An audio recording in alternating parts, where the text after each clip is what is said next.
This video is sponsored, but my opinions are my own. Let's just make that clear. We're reaching a point in gaming where there's starting to be a lot of actually good anime games, tons of fantasy RPGs, and quite a few futuristic 3D fighting games. And I'm not gonna lie, if Nerve Gear was real, I'd take the dive.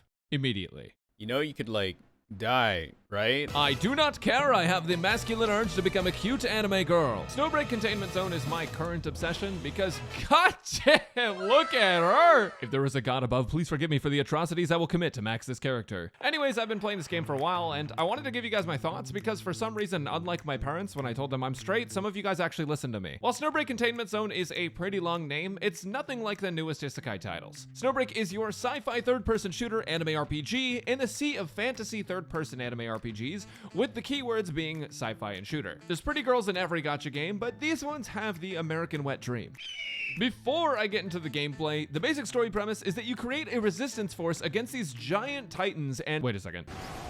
There was a disaster called the Descent, which caused major cities to become contaminated and created the containment zones. Your job is to lead the Heimdall Force, the human anti-titan armed force, to investigate what happened and restore humanity. You know, normal girl boss. So what does this actually look like? Well, Snowbreak is a more unique take on anime gachas because it's one of very few third-person shooters where you have actually true and free movement. Because of your ability to actually dodge mechanics, there's a lot more skill expression involved, which makes for some fun boss fights and missions. Most shooter games have cover and some sort of cover mechanics, and using cover is pretty important in this game as well. You'll use cover to push forward while trying to take as little damage as possible, and that becomes even more useful during the co-op roguelike game mode, which I'll tell you about later. Snowbreak also has a large focus on using special character skills in combat on and off the field, and unique character designs. There are 5 elements in Snowbreak: electrical, thermal, frost, kinetic, and chaos. No, not that one. Enemies in Snowbreak have different weaknesses and resistances to different damage types, but more importantly than that, some character skills are enhanced by using specific elemental weapons. You'll need to plan out weapons and characters to defeat more difficult challenges in Underground Purge, Tactic Evaluation, Clash of Honor, and Neural Simulation. If you've ever played games like The Division, Snowbreak provides a similar feel, but with cute anime girls. There's an engaging story mode with a ton of playable content and bosses on a gigantic scale. And what do you fight these bosses with? Your wallet. The daily gameplay loop when you're not doing story involves using your stamina, called presence, because it actually requires you to be there. Except for when it doesn't, because there's an auto farming option for those of you who have other things to do, like work a real job. Farming in this game is not too tedious. Once you've beaten a stage once, you can auto farm it for tons of rewards, and it's pretty nice if you're looking for a day off. That said though, I had a lot of fun playing through the different farming difficulties for the first while, especially while experimenting with all the different characters. Throughout Snowbreak Containment Zone and its story, you'll meet tons of quirky characters like Toothpaste Girl, Gamer Hours, Ereshkigal, Childhood Best Friend, Mommy, Enya, Claptrap, the second best character in the game, and Marion. Each character has a unique design, and one of them has a toilet seat on their backside. Acacia's a pretty relatable character because she just wants to go home and play the new Elden Ring DLC, which is not out yet still. But she's also pretty powerful. You get a purple tier version of her for free, and she's able to control and make space on the battlefield with her abilities. Her orange tier variant has resistant shred on enemies, which makes them take even more emotional damage after finding out they're losing IRL to someone who's never touched grass before. I've probably put this in like 3 different videos now, but Fenny is best girl. You already knew this. I don't really need to elaborate further. I'm gonna elaborate further. She's just a ton of fun. Her active ability teleports her forward and can also get her closer to enemies. You know what does well in close range? Shotguns. Do you know what Fenny has? That's right, she has twin tails, which is why she's best girl. You also get Yao for free right now, and Yao is a sniper. Snipers are never balanced in games because they have the damage potential of shotguns, but from max range, and Yao is living, breathing proof of that. But also, after locking in for 14 days right now, you get this. There's also this cool thing you can do with the orange tier Yao to increase her damage. If you skill right after shooting a bolt action rifle, you can skip pulling back the bolt on your sniper, which lets you effectively get more shots on enemies in less time. Anyways, this isn't really like a guide or anything like that, but I just thought you should know. Balls and your mouth.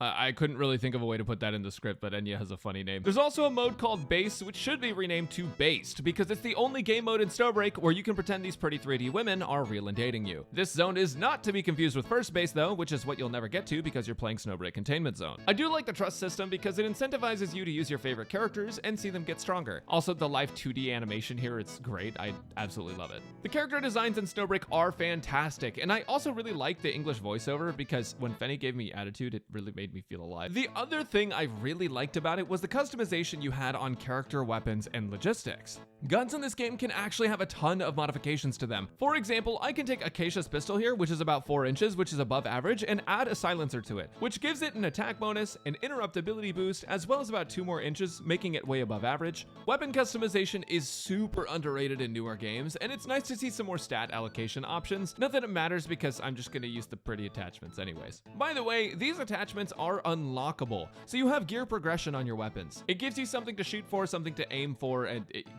like, you know what I mean.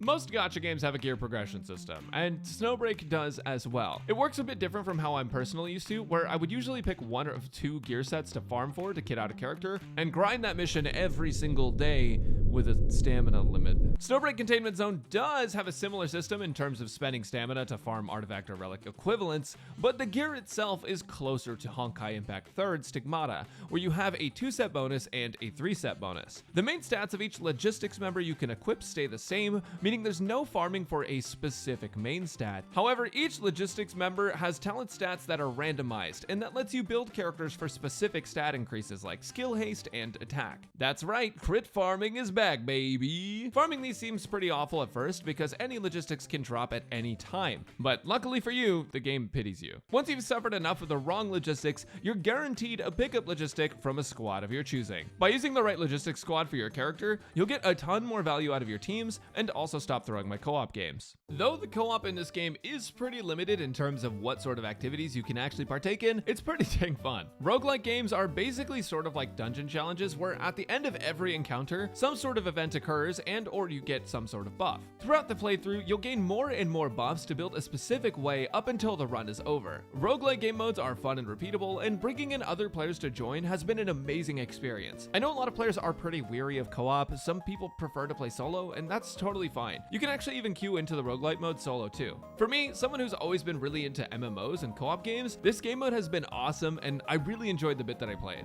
Now, I have had a lot of positive things to say so far, but on to the question that everyone is wondering. Will it snow break the bank? I'm sorry, that was bad. Truthfully, I don't know that a free game can ever be fully free-to-play friendly if there's anything aside from cosmetics being sold. That's to say, the bar is in hell. But honestly, I've heard good things about this game's gacha, so it can't be too bad. Plus, I've got streamer luck, so odds are I'm gonna get something absolutely insane. Well, that was only like a couple polls. We can just keep going, and I'm sure we'll get something. Okay, we're at 69 polls now, so odds of us not getting a 5-star are pretty dang low. Yeah, actually, I hate this game. The gacha in Snowbreak Containment Zone follows a pretty familiar style of 50-50s, soft and hard pity, and more. There's a beginner banner that guarantees an orange tier character within 50 polls and is cheaper to roll on without limited event characters, and there's event rate-ups and weapon rate-ups. The odds of pulling a limited character are 0.7%, with a hard pity at 80 polls, and a 50-50 that carries between banners. As for weapons, you have a 0.7% chance of rolling the rate-up with hard pity at 60, and a 50-50 that carries between banners. In my opinion, these rates are still pretty good, but at the end of the day, it is a gacha game, and you'll probably still end up losing those 50-50s. It's a little too early for me to say for sure whether or not Snowbreak Containment Zone is free-to-play friendly, because despite me having played for a while, I don't... You know what? Actually, this game's pretty good. Okay, we're 69 polls in again, and it took me so long to make this video that the banner literally swapped over, and I'm excited because I want her. 10 poll. Yo, okay, there it is. Wait, this animation? Walking in the palace, I heard your name among the statues. Yo. Okay, that's actually kind of sick. I like that they have animations in the gacha sequence when you get a 5-star. That's actually dope. Despite me having played for a while, I don't believe myself to have a firm grasp on the meta. The game did just come out. I've completed most of the harder content in the game with a mix of purple and orange tier characters and guns, which does indicate to me that spending isn't a requirement in this game. There's also a ton of login rewards, and the Snowbreak team has communicated to me that player feedback is extremely important to them, and they've shown it. They've worked very hard to fix a lot of the game's beta issues before launch, and have also made some changes to the story and gameplay experience. Ultimately, the dev team does just want to make a fantastic fantastic game, and so I do have faith that the content will be accessible and completable by free-to-play players, but you can definitely feel the game get a lot easier with character copies.